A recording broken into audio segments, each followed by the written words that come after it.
What's up, everybody? Today I got this message. It was things that you could talk about, and it was the antidote to dissatisfaction. And I clicked it, and it was just some really weird, not weird, because it's gonna help whoever get to whatever they need to.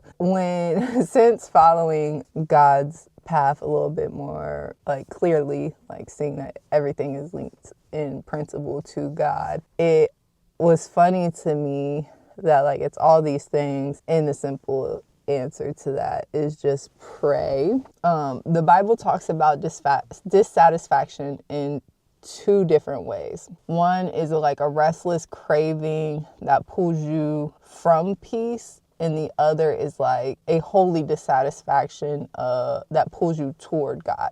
So one is you're dissatisfied with whatever's going on. Even though you're peaceful, you still feel restless. You feel like you're missing out on something.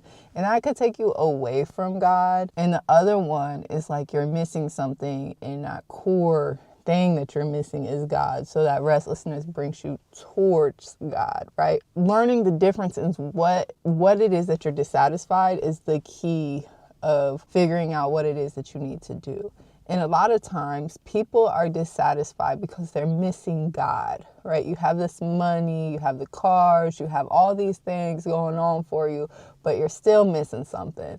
And a lot of times that missing thing is God. That, what we talked about before, your little light of yours, that is God within you, spreading out good vibrations and goodness. But so Timothy 6:6-8.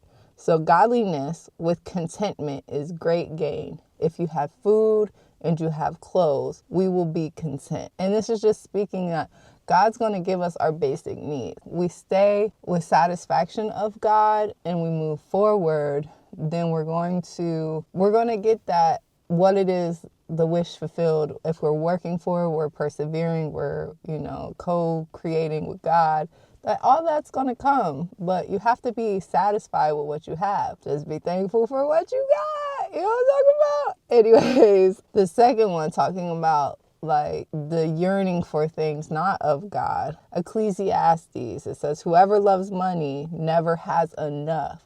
So if you're doing things simply for the love of money, it's never going to be enough. It's never going to be a bottomless appetite of yearning for something. Because the reason we're here, the reason we exist, the reason we do things that we do is simply because of God. When dissatisfaction is healthy, is the Psalms. As the deer pants for streams of water, so my soul pants for you, O God. This is a dissatisfaction of being distanced from God. So when we're dissatisfied with that and we want to come closer to God, this is okay because God is the source energy of all of things being.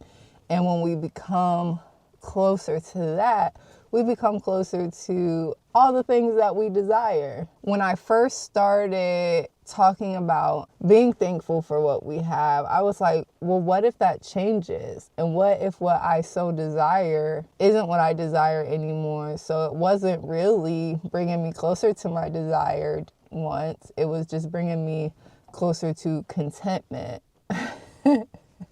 And that scared me because I want these things when I was speaking in the present tense. Right now, looking back, I no longer want some of the things I wanted. And that did happen when I got closer to God, because the things that matter, God's going to bring to you the thing. He's going to, when you change your heart and you open your heart up to God and you get that satisfied closeness of God, right? Things that you want and desire, they change. And that's okay.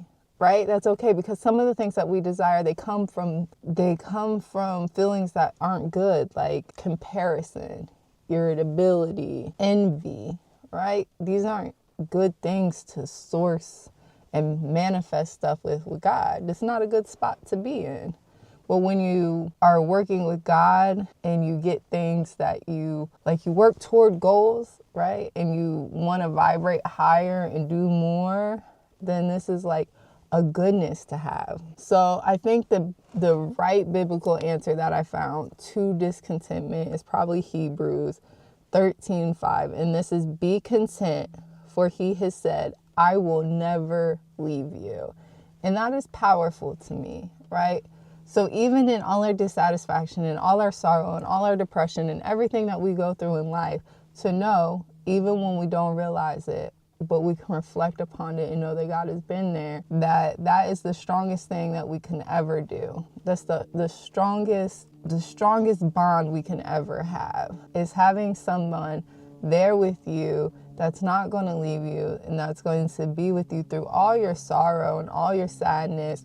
So when you do come closer, right? When you do come closer to the satisfaction of God, you can live a more satisfied, wish fulfilled. The Bible doesn't speak on never being dissatisfied, right? We're humans. God has made us so that we do have sin and flaw, and He's going to love us regardless. But it teaches you to turn and seek toward God when you're dissatisfied, and then your wish fulfilled and your desires come true. So the antidote to sadness, in my humble opinion, is seeking God.